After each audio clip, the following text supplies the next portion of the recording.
পবিত্র ঈদুল ফিতরের নামাজ আদায় করতে রাজধানীর জাতীয় ঈদগাহ ময়দানে মুসল্লিদের ঢল নেমেছে। ঢাকার বিভিন্ন এলাকার ধর্মপ্রাণ মুসলমানরা জাতীয় ঈদগাহে ঈদের প্রধান জামাতে অংশ নিয়েছেন। বৃহস্পতিবার 11 এপ্রিল সুপ্রিম কোর্ট প্রাঙ্গণে জাতীয় ঈদগাহে সকাল 8:30টায় প্রধান ঈদ জামাত শুরু হয়, শেষ হয় 8:45টা। এতে ইমামতি করেন বায়তুল মোকাররম জাতীয় মসজিদের খতিব হাফেজ মাওলানা মুফতি মোহাম্মদ রুহুল আমিন। মোকাব্বির হিসেবে দায়িত্ব পালন করেন বায়তুল মোকাররমের মুয়াজ্জিন কারি মুহাম্মদ হাবিবুর রহমান। জাতীয় ঈদগাহ এলাকা ঘুরে দেখা গেছে, ঈদুল ফিতরের প্রধান জামাত নির্বিঘ্ন করতে ওই এলাকায় কঠোর নিরাপত্তার ব্যবস্থা করা হয়েছে।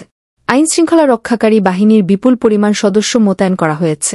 জাতীয় ঈদগাহ মাঠে রাষ্ট্রপতি মোহাম্মদ শাহাবুদ্দিন, মন্ত্রিপরিষদের সদস্যবৃন্দ, সংসদ সদস্যগণ, ঊর্ধ্বতন সামরিক বেসামরিক কর্মকর্তা, বিদেশি কূটনীতিক, গুরুত্বপূর্ণ ব্যক্তিগণসহ সর্বস্তরের মুসল্লিরা জাতীয় ঈদগাহে প্রধান জামাতে অংশ নেয়।